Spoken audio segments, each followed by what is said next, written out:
Assalamualaikum warahmatullahi wabarakatuh. Pada materi kali ini kita akan belajar tentang materi dan perubahannya.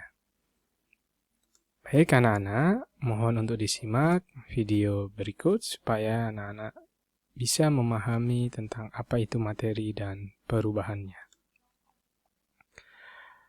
Kompetensi dasar pada materi kali ini adalah yang pertama menganalisis sifat materi dan perubahannya.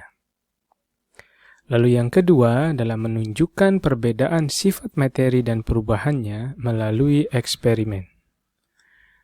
Diharapkan setelah mengikuti pembelajaran kali ini, anak-anak mampu membedakan sifat materi, anak-anak mampu membedakan perubahan materi, dan yang ketiga adalah mampu menghubungkan sifat materi dengan perubahan materi.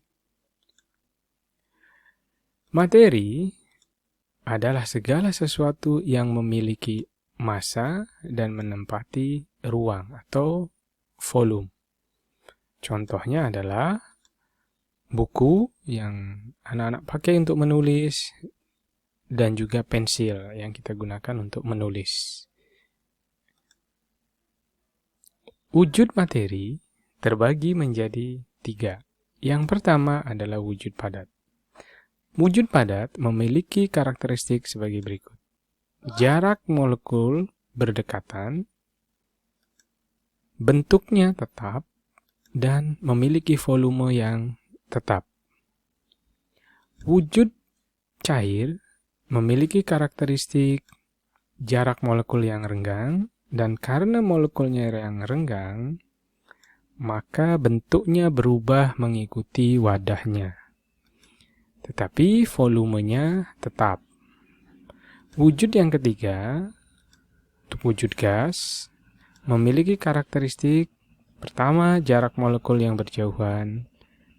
Kedua, bentuknya berubah mengikuti wadahnya. Dan yang ketiga, memiliki volume yang berubah.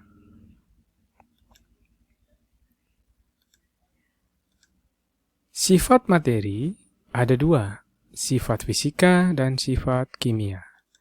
Sifat fisika adalah sifat yang menggambarkan ciri khas suatu zat yang dapat diukur dan diamati tanpa mengubah zat-zat penyusunannya.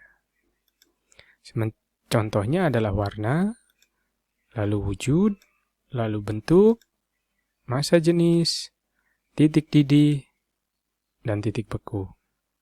Sementara sifat kimia adalah sifat yang menunjukkan reaksi kimia antar zat yang menimbulkan terjadinya pembentukan zat baru.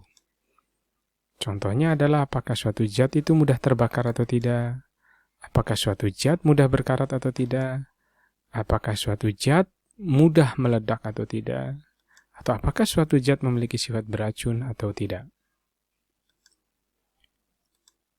Perubahan materi juga ada 2. Yang pertama perubahan fisika, yang kedua adalah perubahan kimia. Untuk perubahan fisika, yang pertama adalah dia tidak menghasilkan zat baru. Tetapi dia bisa berubah bentuk, bisa berubah wujud, bisa juga berubah ukuran.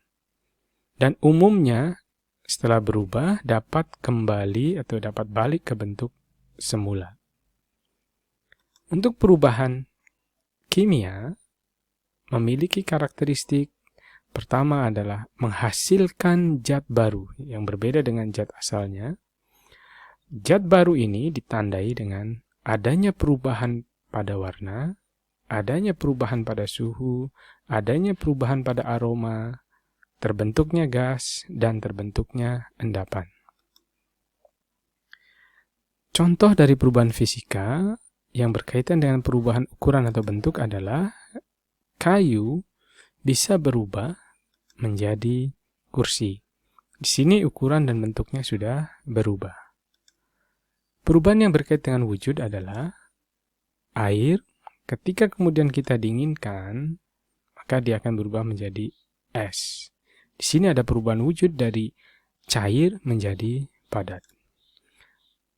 Contoh berikutnya adalah pelarutan, di mana ketika garam kita larutkan ke dalam air, maka akan terjadi yang disebut dengan larutan garam. Di mana larutan garam ini, kalau kita uapkan kembali, maka akan bisa kita pisahkan antara air dan garamnya. Jadi bisa kembali ke bentuk semula. Itu adalah perubahan fisika. Untuk perubahan kimia, contohnya adalah yang berkaitan dengan perubahan warna dan suhu. Ketika kayu yang dibakar, maka dia akan berubah menjadi arang. Di sini ada perubahan warna, ada perubahan suhu. Yang kedua adalah perubahan aroma. Sebagai contoh, nasi, ketika diamkan, dia akan menjadi nasi basi. Lalu kemudian peragian, fermentasi. Sebagai contoh adalah singkong, yang kemudian berubah menjadi tape. Perkaratan. Misalkan besi, yang kita diamkan, kena air, dan bereaksi dengan udara atau oksigen, maka dia akan berubah menjadi besi yang berkarat. Lalu kemudian pelapukan, contohnya daun, yang kemudian kita rubah menjadi pupuk. Di mana bahwa perubahan-perubahan seperti arang, nasi, yang basi, tape, besi berkarat, dan pupuk organik tadi sudah berubah zatnya dari zat asalnya. Mudah-mudahan bisa dipahami video singkat tentang materi dan perubahannya ini. Jangan lupa tetap semangat untuk belajar. Assalamualaikum warahmatullahi wabarakatuh. Bapak Ibu yang ingin bisa membuat video pembelajaran seperti yang tadi dicontohkan dan akan dibimbing sampai bisa, silahkan join di link yang tertera di layar. bit.ly/edipoint60.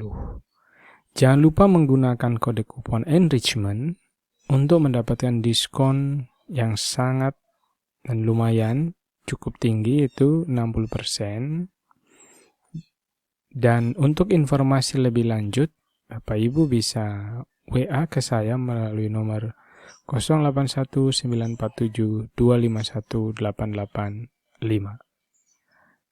Kami tunggu di EduPoint.